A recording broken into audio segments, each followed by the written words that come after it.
يا مساء الفل والجمال على احلى ناس في الدنيا. قول لي بقى يا صاحبي، عمرك سألت نفسك السؤال ده؟ ليه الموبايل بتاعك بيفصل شحن في اللحظة اللي بتبقى محتاج فيها تطلب طلب اوردر شاورما وعصافير بطنك بتصوصو؟ سيب السؤال ده في بالك عشان هجاوبك عليه في اخر الفيديو بإجابة هتصدمك. المهم ركز معايا عشان انا خايف عليك من كتر التطبيقات اللي بنحملها واحنا مش فاهمين هي بتعمل ايه في حياتنا. احنا بقينا عايشين في زمن لو عايز تشرب مية هتلاقي تطبيق يقولك اشرب دلوقتي مية، ولو عايز تنام هتلاقي تطبيق يشخر لك عشان يجيلك نوم. بس بجد تطبيقات سهلت حياتنا، خلت البعيد قريب والمستحيل بقى بضغطة زرار. النهاردة بقى جايب لك تطبيق جديد اسمه موبايل هيليوم انك. عامل قلق الصراحة التطبيق ده. فكرة التطبيق ببساطة انه بيقدم خدمات اتصال وانترنت بس مش بالطريقة التقليدية اللي احنا عارفينها. ده شغال بنظام اللامركزية، يعني بيخلي الناس هي اللي تشارك في بناء الشبكة. يعني انا بشارك حد تاني الانترنت بتاعي، وبروح في مكان تاني حد تاني بيشاركني الانترنت بتاعه. عشان تستخدمه صح، اول ما تحمله هتفتحه وهتعمل اكونت، وبعدين بتبدأ تفعل خدمات الوايرلس وتشوف التغطية في منطقتك.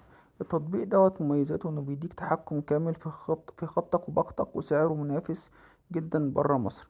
كمان واجهته سهلة جدا ومريحة للعين.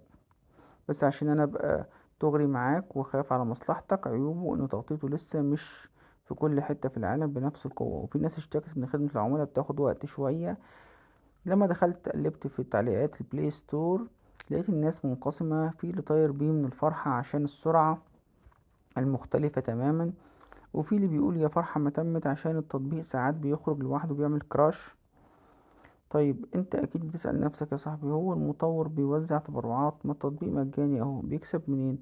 بص يا سيدي، المطورين في الحالات دي بيكسبوا بطرق خفية بس قانونية، زي الداتا او البيانات المجمعة عن استهلاك الشبكة اللي بتتباع لشركات الابحاث، او من خلال الاشتراكات اللي جوه التطبيق نفسه لما تحب تطور الخدمة. وممكن كمان الإعلانات الأدس المستهدفة لو حسيت إن موبايل هيليوم إنك مش لايق عليك في بدائل تانية كتيرة وقوية زي جوجل فاي أو مينت موبايل، ودول بقى ليهم وضعهم برضو في نفس الوظيفة للتطبيق. نصيحتي ليك كأخ، لو مش أي تطبيق تلاقيه شكله حلو وتحمله، لازم تقرا البرايفسي بتاعته كويس. نرجع بقى لسؤالنا اللي سألتهولك في أول الفيديو، ليه الموبايل بيفصل لما بتطلب منه شاورما؟ عشان الموبايل بيحس بيك يا صاحبي وعارف انك عامل دايت وعايز مصلحتك اكتر من نفسك. لو حبيت الكلام متنساش تعمل لايك وسبسكرايب عشان لسه في كلام كتير هقولك عليه.